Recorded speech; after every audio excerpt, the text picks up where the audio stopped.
The National Health Insurance Scheme, of course, has been punted as the solution for the healthcare sector, which is coming under increasing pressure. Let's speak now to Dr. Aslam Dasoo from the Progressive Health Forum. Dr. Dasoo, good evening. Thank you for coming in to the Ballot Brief. In 1994, the situation was very, very different to where we are now. There have been huge changes and very important changes, which we should recognise. Have there been some mistakes as well, where there may be better systems on offer? For example, was going through the provinces the right idea for health? Good afternoon, good evening. Thank you for inviting me. This is an extraordinarily important discussion to have, especially at this moment of big national interest. And the reason is that when people go to vote, they have to vote based on information they have on how the state has performed in their interest. So I'm really pleased that we're doing this. And you're quite right, in 1994, we inherited a system which surprisingly was quite well distributed, despite the fact that it was under the bizarre organization of the apartheid regime, where you had homelands. But the interesting thing was that the public health system was distributed throughout the country. Of course, there were white hospitals and black hospitals, and we understand why there was a need to open up a front against that sort of healthcare, which we did. But we also then realized that we had inherited a vast system which if we integrated properly, would qualify as among the best in the world, given the scale of the resources that were present. And so that's what the first democratic dispensation did in '94, and integrated these systems. And we discovered that we have an end-to-end, a primary health care to quaternary health care public health system with excellent personnel, which of course is the quintessence of any healthcare system. And more than that, of course there were gaps. And of course there was a huge deficiency in primary care.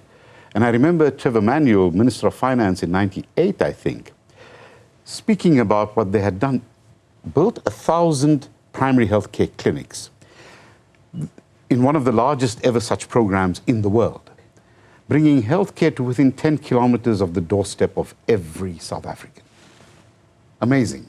We were really lucky to have this national treasure on which 80% of the population then relied on. It's closer to 90 now. And, you know, the system was operating well. Our health personnel we had to defend them against being poached by other countries, so much in demand they were. And then there were a few changes that seemed to make a few problems, such as we just heard on the nursing issue right now, when they closed the nursing colleges, made it a tertiary institutional development, and there were problems.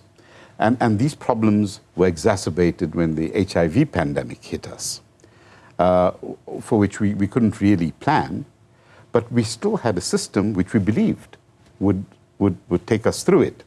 And you know the history there. So yes, there have been many missteps, and unfortunately they continue. What was the expected next step? Was it a given that we were, after those first few years, the Mandela years, shall we call them for the sake of simplicity, then there was supposed to be a next step, which meant that there would, or more and more people would have access, to healthcare than was the case before? Okay, so access was a constitutional entitlement now, all right? This is very important to understand. Universal access to care. This is different to universal health coverage, which informs the NHI.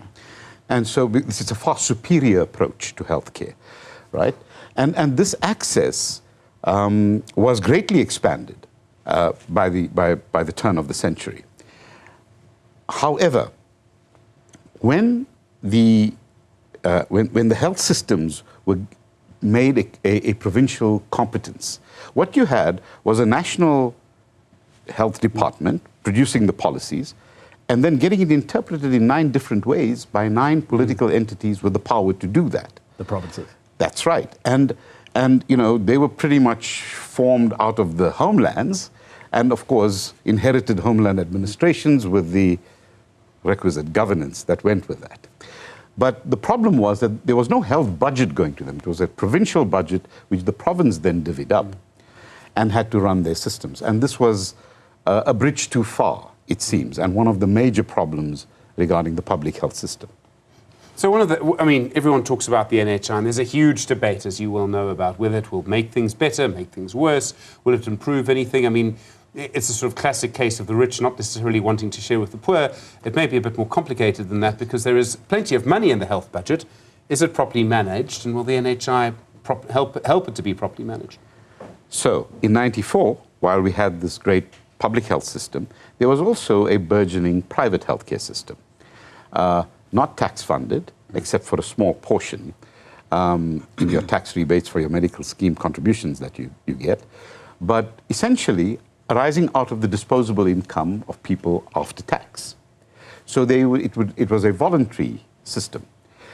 But the decline in services in the public health system over years saw the trend of first professional staff and then patients who just wouldn't tolerate the decline in the level of services that the public health service used to give. And so the private health sector started to burgeon. In the 1997 health policy for the post-apartheid South Africa, that private health system was properly recognized, it was understood it needed to be regulated and given the right incentives and then integrated into one system. And the first part of that was the Medical Schemes Act in 2000. And then there was a whole series of steps to follow. And in 2007, that was just thrown out of the window. And we were given this NHI, an unresearched, unfunded idea of predominantly the leftist forces that pushed Zuma to power. And of course, they're feeling quite chastened about that. But they brought NHI because they had a real antipathy toward private health care. And so this NHI is now on the table. And for 15 years, they've been trying to retrofit policy to suit it. When in fact, by 2012 to 2015, we would have had an integrated system had we just continued with what we're doing.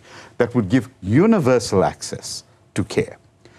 So here what we have now is a political ploy where you bring up NHI, and in its preamble it says, as though it's a new revelation, that we must have equal access for healthcare. We knew that.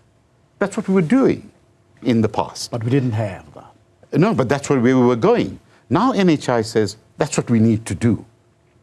And so we don't understand that. It's not an innovation. It's fundamental in our constitution. In any event, they've spent billions retrofitting this thing, and if you consider it to be a box and you shake it, it rattles because the parts don't fit. Because what's happened in the interim are two things. The public sector has declined substantially, both in terms of its management and in terms of its resources, right? And the private sector has burgeoned, where you have now the majority of specialists in the private sector in an unregulated way.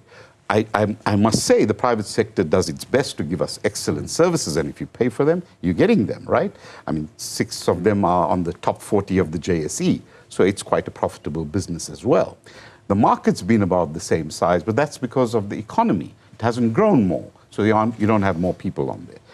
However, this NHI seems focused on the private sector rather than the public sector. So when the private healthcare industry goes to the government and says, listen, your NHI bill, it's great. We think it's a noble idea, if you get past that.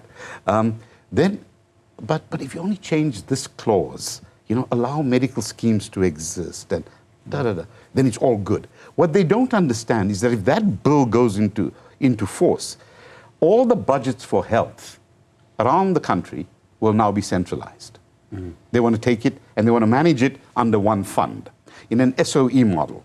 That should turn out well. Okay, so it's going to be quite a problem because you've got different administrations. I wonder how those administrations are going to take to the idea they're going to lose their budgets. Where do we go now, Talk? Because, All right. Here you have your business unity, South Africa, and your business for South Africa saying this is unconstitutional, constitutional flaws, issues of procedure. We've not been consulted. You have Dr. Crisp of the Department of Health saying, hang on a minute, after 20 years, and 5 years of this going through Parliament, you can't possibly say or make that claim. Where do we go now? What needs to happen now? Well, it's pretty clear from what you're saying that this is a non-starter.